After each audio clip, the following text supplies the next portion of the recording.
श्रावण मास महत्तम 23वां अध्याय। जय श्री कृष्ण भाइयों और बहनों, आज के इस वीडियो में श्रावण मास महत्तम के 23वें अध्याय की कथा में भगवान श्री कृष्ण के जन्म के बारे में बताया गया है, जिसे कृष्ण जन्माष्टमी के रूप में बहुत ही धूमधाम से मनाया जाता है और इसका व्रत भी किया जाता है। भगवान श्री सदाशिव ने श्री सनत कुमार जी से कहा, श्रावण मास के कृष्ण पक्ष की अष्टमी के दिन वृष के चंद्रमा में आधी रात के समय इस योग के आने पर देवकी ने वसुदेव के पुत्र भगवान श्री कृष्णचंद्र जी को जन्म दिया था। वैसे सिंह राशि के सूर्य आने पर महोत्सव हुआ करता है। पहले सप्तमी के दिन दातुन आदि करके अल्प भोजन करना चाहिए। रात को जितेंद्रिय होकर सो जाना चाहिए। प्रातःकाल उपवास का संकल्प करना चाहिए। केवल उपवास के से कृष्ण जन्माष्टमी का पवित्र दिन बिताना चाहिए। ऐसा करने से मनुष्य को 7 जन्मों के पापों से छुटकारा मिल जाता है। पापों से छुटकारा पाकर गणों सहित जो वास है उसे ही उपवास कहते हैं। अष्टमी के दिन मनुष्य को चाहिए कि तिलों के साथ विमल जल में या नदी में स्नान करे। शोभा स्थान में देवकी के सूती का घर को बनाकर उसे नाना रंगों से कलश तथा फलों द्वारा सजाना चाहिए। पुष्प, दीपमाला, चंदन, अगरू तथा धूप देकर वहाँ पर गोकुल का कृष्ण चरित्र लिखना चाहिए। वाद्य नृत्य सहित भगवान श्री कृष्णचंद्र जी का कीर्तन करना चाहिए। दीवार के ठीक बीच के भाग में षष्ठी देवी सहित भगवान श्री कृष्णचंद्र जी महाराज की मूर्ति रखनी चाहिए।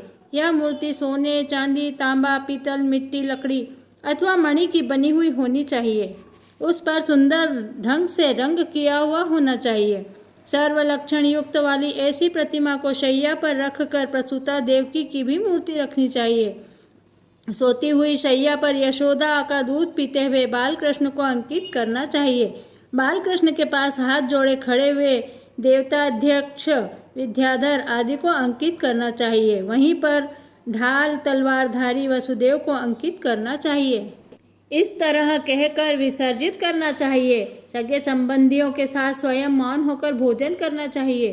जो देवी तथा भगवान श्री कृष्णचंद्र जी महाराज का इस प्रकार महोत्सव करता है वह उपरोक्त फल प्राप्त करने के साथ साथ आरोग्य तथा अतुलनीय सौभाग्य को भी प्राप्त करता है।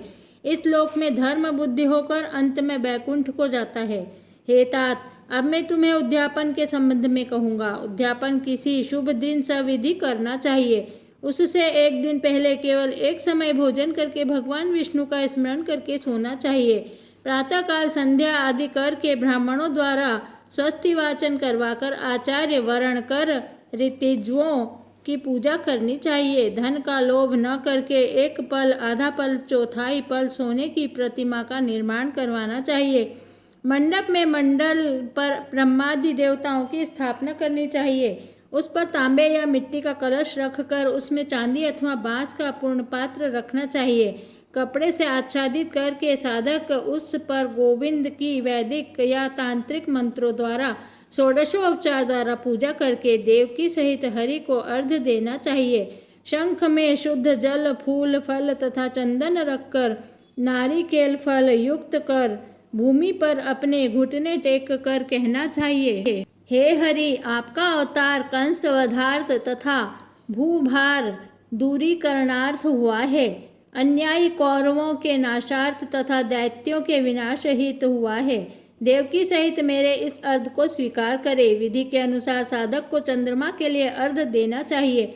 जगन्नाथ देवकी नंदन प्रभो वसुदेवात्मज अनंत, आपको नमस्कार है। आप भव सागर से मेरी रक्षा करें। इस प्रकार देवेश से प्रार्थना करके रात को जागरण तथा अगले दिन प्रातःकाल जनार्दन की पूजा करके भक्ति सहित मूल मंत्र द्वारा पायस, तिल तथा शुद्ध घृत से 108 बार होम करके पुरुष सूक्त से हवन करना चाहिए। इदम विष्णु हूँ, इस मंत्र से होम कर पूर्णाहुति होम के शेष कार्य करना चाहिए।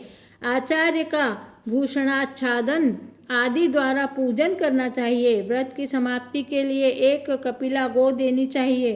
पयस्विमिनी, सुशीला, सवत्सा, सगुणा, स्वर्ण श्रृंगी, रौप्य खुरा, कांस्य दोहनी, युवा, मोती की पूंछ, तांबे की पीठ, गले में सोने की घंटी एवं वस्त्र द्वारा आच्छादित तथा दक्षिणा सहित गो को दान करने से व्रत परिपूर्ण हो जाता है। ऋतिजुओं को वर्ण क्रम की श्रेष्ठता से दक्षिणा देनी चाहिए। 8 ब्राह्मणों को भोजन करवाकर एकाग्र मन से दक्षिणा तथा जल से भरे 8 घड़े दान करने चाहिए। फिर ब्राह्मणों से आज्ञा लेकर सगे संबंधियों के साथ मिलकर स्वयं भी भोजन करना चाहिए। हे तात, इस प्रकार व्रतोद्यापन कर्म करे तो मनुष्य उसी काल पाप से रहित हो सकता है। वह पुत्र पौत्र धन धान्य से परिपूर्ण होकर इस संसार में विबुधोत्तम बहुत काल तक सुख भोग कर अंत में वैकुंठ को जाता है।